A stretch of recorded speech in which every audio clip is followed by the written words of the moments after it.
warahmatullahi wabarakatuh. Terima kasih kerana tengok video Uncle dalam page ataupun FB Supian Ismail. Hari ini Uncle mau share sikit mengenai ada satu persoalan daripada klien. Dia tanya tu ringkas saja. Dia punya soalan, kenapa perlu pakai peguam syar'i? Okey. Lepas tu dia tanya lagi, apa beza ada peguam ataupun tiada peguam? So, Uncle jawab yang nombor satu dulu lah. Soalan dia, kenapa perlu peguam syar'i? Okey. Untuk pengetahuan semua, peguam syar'i merupakan orang yang mempunyai pengetahuan dari segi undang-undang syariah. Jadi, kenapa perlu ambil peguam syar'i? Seandainya seseorang itu tidak mempunyai peguam, maka klien tu akan memfailkan di mahkamah mengikut pengetahuan yang dia ada saja. So, maksudnya segala pengetahuan dia itu adalah terbatas. Berbanding kalau ada peguam, peguam akan menasihati dan akan memaklumkan segala apa hak-hak yang ada pada seorang klien itu. Serupa macam kita kalau naik gunung, kalau kita tidak ada orang cakap maling ataupun guiding untuk naik gunung tu, ada kemungkinan kita akan naik gunung tu sesat. Mungkin sampai, tapi mungkin jauh. Tapi kalau kita ada orang yang membimbing, orang yang pakar untuk mencapai ke puncak tu, mungkin kita akan sampai ke puncak dengan senang dan akan mengetahui dalam keadaan macam mana, keadaan buruk waktu naik, hujan macam mana mau berehat. Sama juga dalam kita di mahkamah ni. Apabila kita buat sendiri, kita memang tidak ada pengetahuan, kita memang tidak ada pengalaman. Apabila kita filekan sendiri, banyak benda-benda yang kita tidak tahu akan membebankan klien itu sendiri. Uncle bagi contohnya apabila kita memfilekan apa-apa kes di mahkamah syariah, perkara yang paling penting itu adalah penyampaian saman ataupun notis permohonan itu.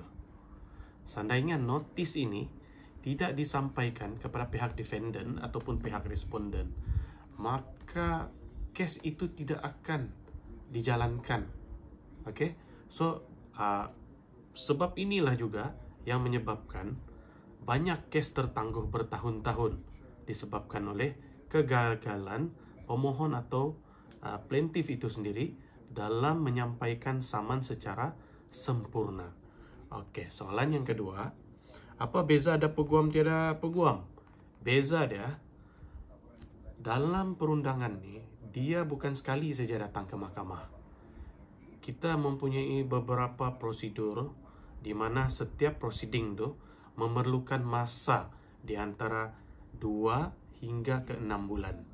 Di mana apabila kita sudah memfilekan kes yang pertama mungkin kita akan ke majlis suluh. Ini bulan yang pertama. Bulan yang kedua, kalau majlis suluh tu gagal, barulah kita pergi sebutan yang pertama. Apabila sudah pergi sebutan yang pertama, tentunya ada sebutan kedua, ketiga dan keempat. Selepas tu baru kita ada pendengaran kes di depan hakim. Semua proceeding ni mengambil masa.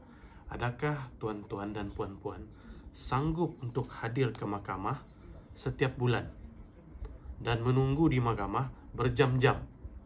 Jadi kalau puan rasa benda ini tidak ada masalah untuk hadir ke mahkamah, berjam-jam buang masa, so bolehlah memfilekan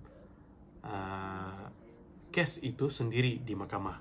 Bagi mereka yang ada peguam, secara kebiasaannya amalan di negeri Sabah, klien hanya perlu datang pada majlis suluh dan pada ikrar wakalah untuk lantikan peguam, dan semasa tarikh perbicaraan untuk memberi keterangan sahaja.